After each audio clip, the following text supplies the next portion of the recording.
Lynette Oxley here for TechShack Tactical TV. I'm here with Paul from GOSA. Welcome, Paul. Hi, Lynn. Hi, viewers. Just a hot afternoon and a busy week that we've had behind us. And it's the weekend is... the weekend's even worse. Yeah, I think it's going to be worse. We've got a 3-gun match on tomorrow. And then 5:30 we are on the range with Skeemsaam. Yeah, that's going to be interesting. And a production crew of 47. Yes, it's going to be interesting. Yeah, so this is not just the Ike with a selfie stick. No, it isn't. So yeah, we'll give some feedback next week on our show about how it went. Absolutely. What are you going to talk about? You spent Tuesday night for about 4 hours, being lectured by Dr. Richard Wesson on his research, his research project, which he's been carrying on over a couple of years, which we've helped him with hugely.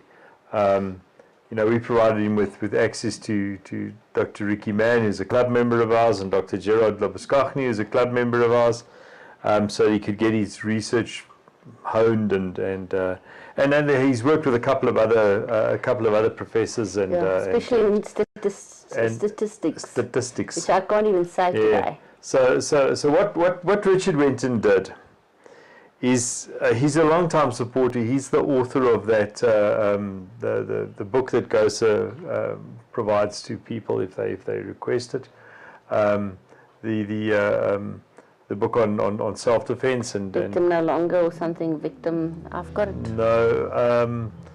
Oh gosh. Sorry, because I've got lots of the bags. Anyway, but awesome it's yeah. So we'll put up a picture of the book in the comments thread on this. In any case, so Richard's gone and researched. He's a PhD, so he's a proper doctor, not these quacks that poke holes in your arm and stuff like that. He's gone and conducted research on the Firearms Control Act and the efficacy of the Firearms Control Act, etc., etc. And he's come up with some. Well, the first thing he had to do is he had to create a model, a computer model. So how to model the behavior of the Firearms Control Act, how to measure its inputs and its outputs. So what things affect the firearms control environment, and what are the potential results of coming from the Firearms Control Act. And he's worked with the Minister's Report of 2018. He's worked with the Fifth School of Governance report. He brings all of this into it, and also we must thank Gun Free South Africa. Claire Taylor from Gun Free South Africa was able to extract information from the Civilian Secretary of Police that nobody on our side of the fence, despite promotion of access to information requests, has been able to get out of the Secretary. So it's quite obviously who the Secretary's favourite party is, but the information that Claire drew from the Civil Secretary has been vital to us in this research, because we couldn't get figures on numbers, for example, on exact numbers, and a whole bunch of other things. We now have all of that information, courtesy of Claire Taylor and Gun Free South Africa, bizarrely enough. Hat tip to Claire.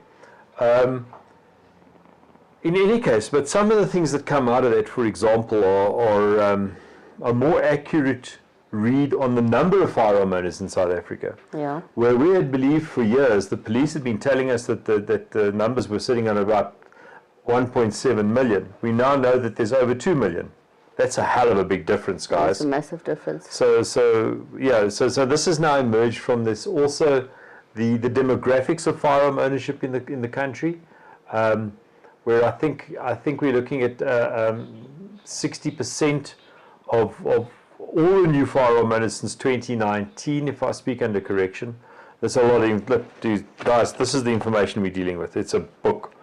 And we're busy. We've only started delving into it. I only received it yesterday from Richard. So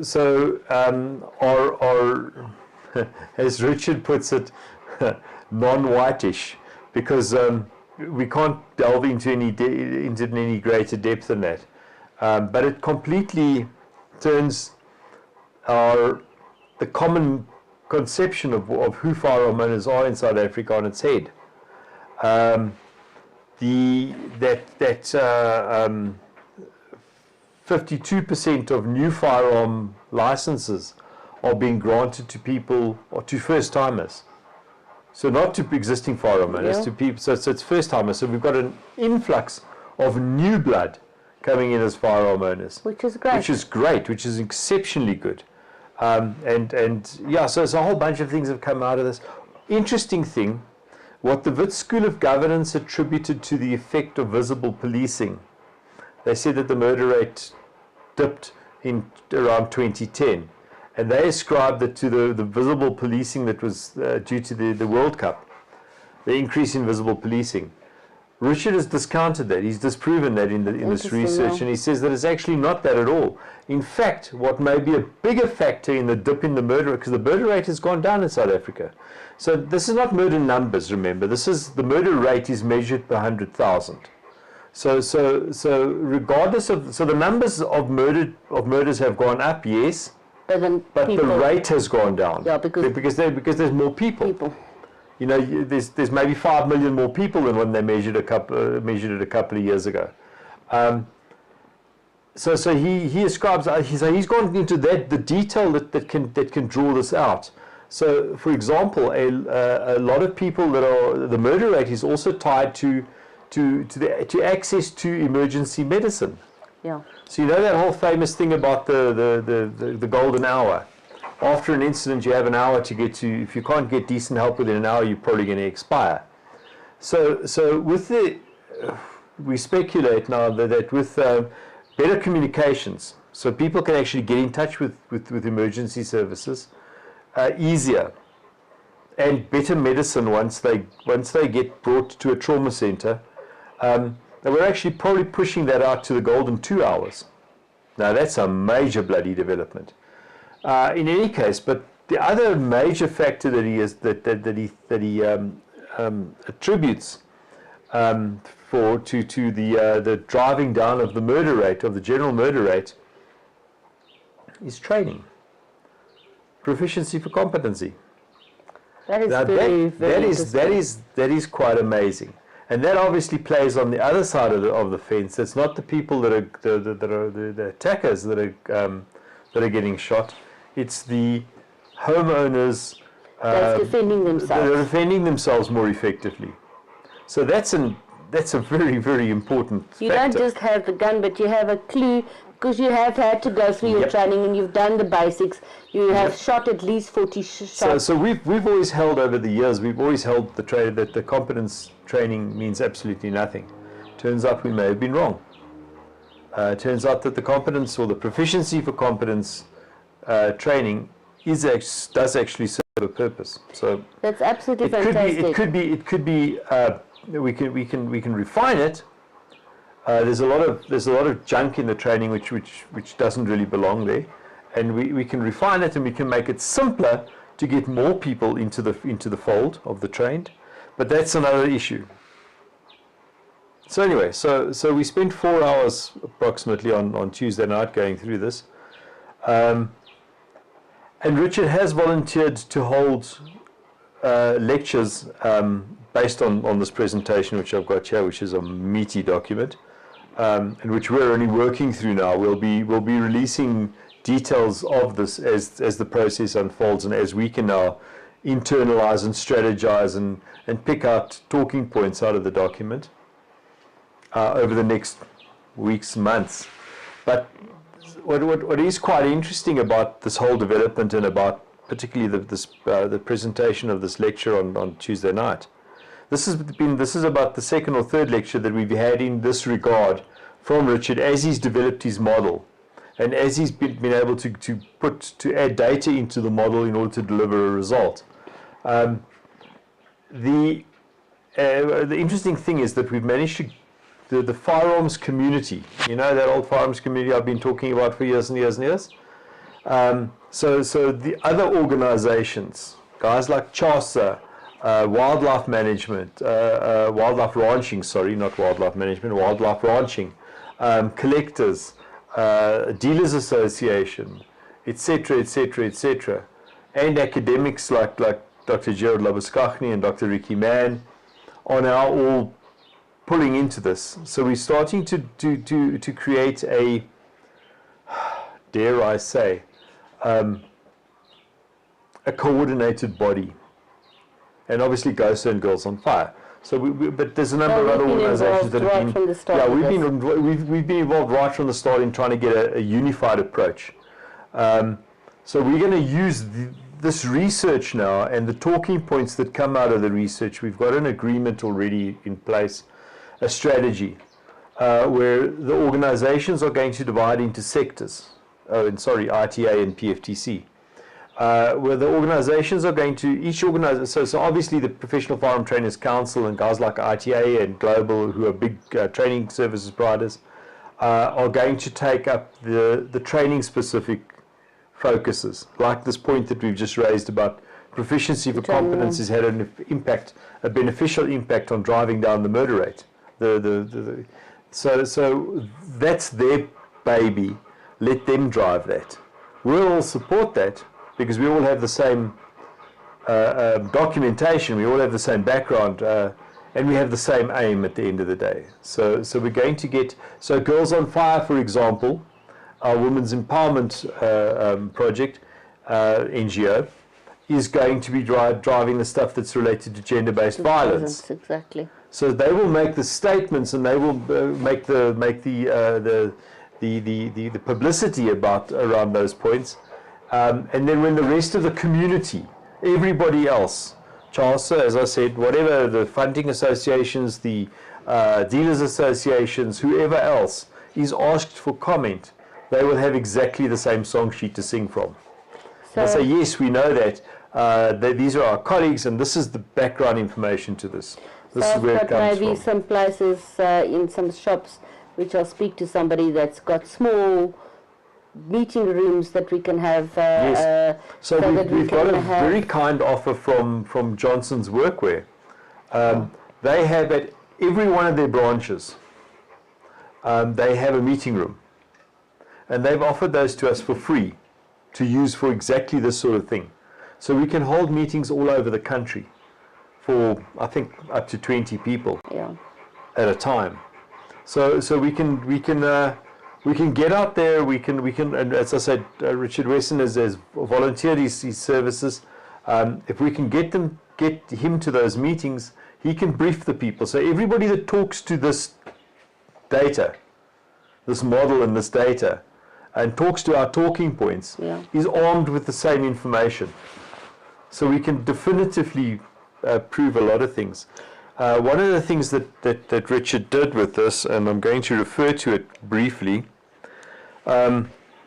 is he spoke specifically about, some definitions, just to start things off, just for a bit of a giggle.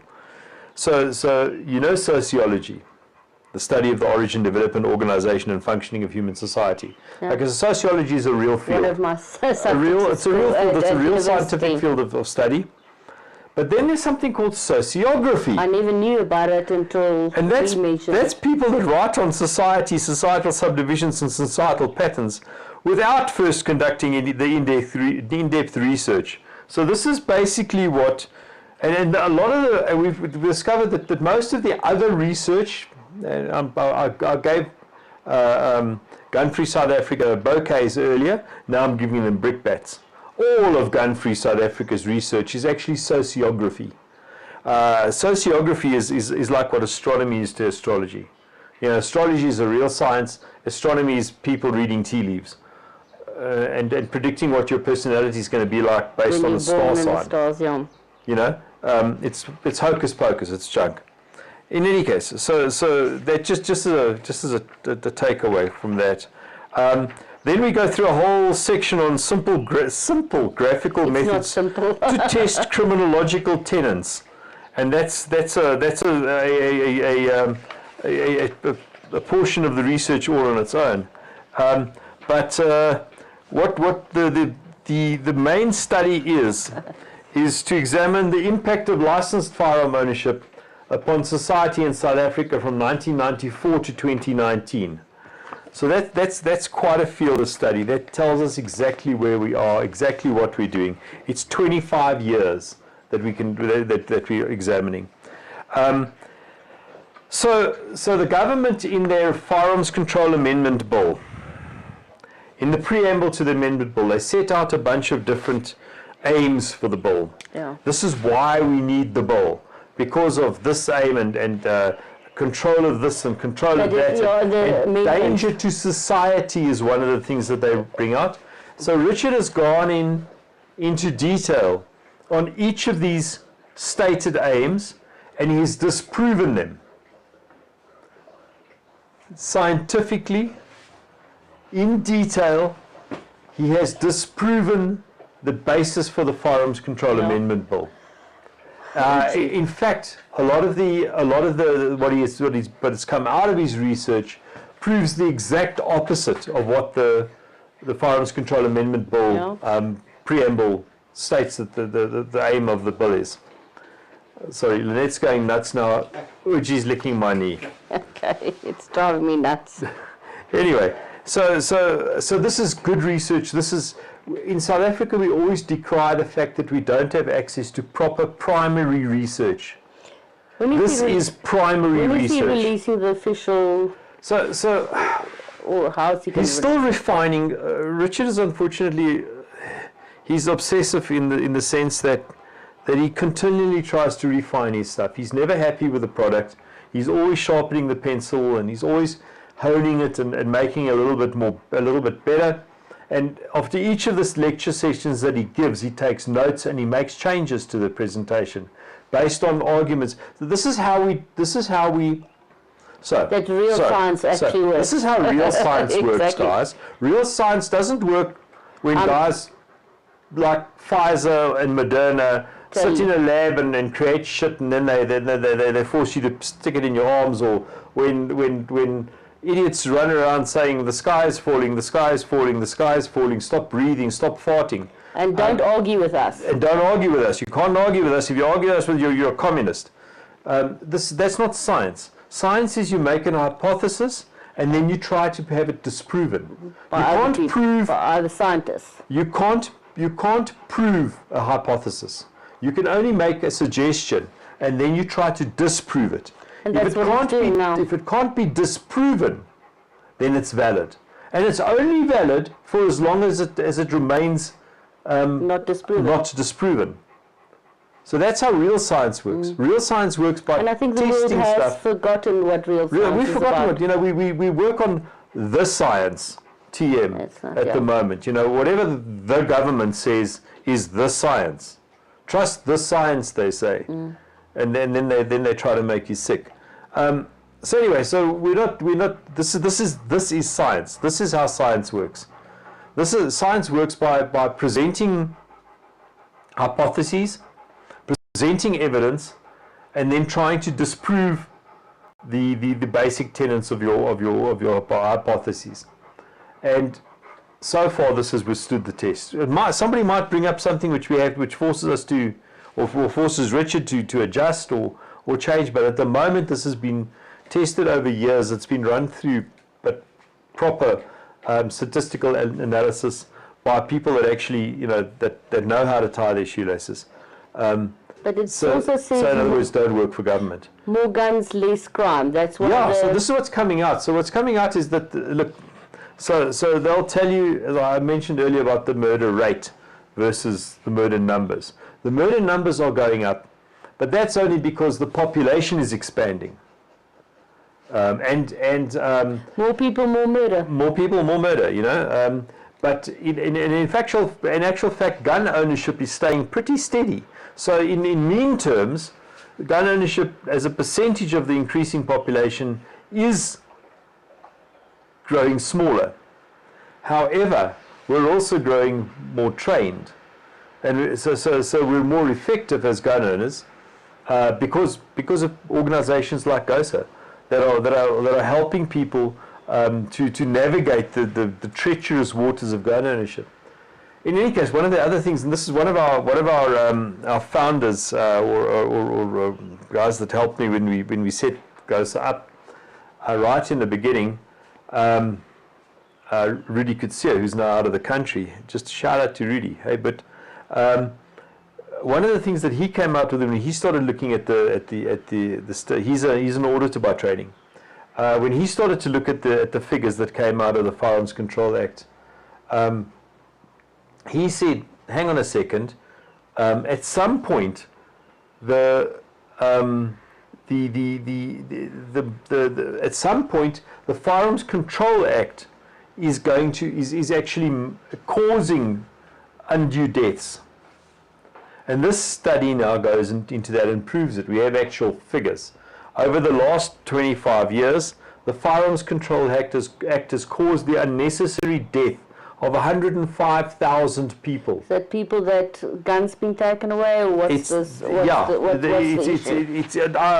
We'll go into that in great detail now. I'm just mentioning the figure. So the Firearms Control Act, instead of benefiting society, has cost us 105,000 lives. That would be interesting. The statistics will show that the 105,000 lives that have been lost aren't the dregs of society. They're victims of crime. So that's all thanks to the Firearms Control Act. Well done, guys. So anyway, so this is gripping stuff. It seems very dry, and it's full of graphs and etc. etc. We're going to be working through it. I'm going to be working through this over the next couple of weeks, because that's how long it'll take me, because I read slow. And I'll be trying to make sense of it, and then we'll be reporting back. And I will do the same. And then we're going to start the PR campaign, where amongst all of the organizations, we're going to start releasing data. We're going to start releasing statements and backed by data, and start taking the initiative back. Absolutely. Is that it? I've talked myself out, Lynn. Okay, great. We will know at the end of the month when our Girls on Fire Top Shot event is going to be on and where it is, hopefully. There's all kinds of other stuff that's happening in the background. So just watch out for social media. I've been releasing quite a lot of content. Please share. Yeah, and as we know, Skeemsom is shooting on our range on Sunday. And with the entire we'll production give some crew. feedback and some photos. We'll share some photos as well on all of our social media platforms. And then we still have in March we still have crazy. March is going to be nuts. March is going to be a We zoo. still have we have podcast and chill. So I think we have the schemes. Western Cape. The Western Cape Kragdag with our whole trip down there. The reason we were last week we were shooting in the trailer. We've upgraded the trailer significantly. We'll be down there the 21st, 22nd, and 23rd of March. But yeah, so lots happening. It's yeah, we've got GOSA and Girls on Fire. So GOSA has your 6, and these girls have your 6 as well. So absolutely, we're there for you. Guys, be safe out there. Yeah. Hydrate. It's going to be a hot weekend. It's going to be a hot one. Cheers, guys. Bye.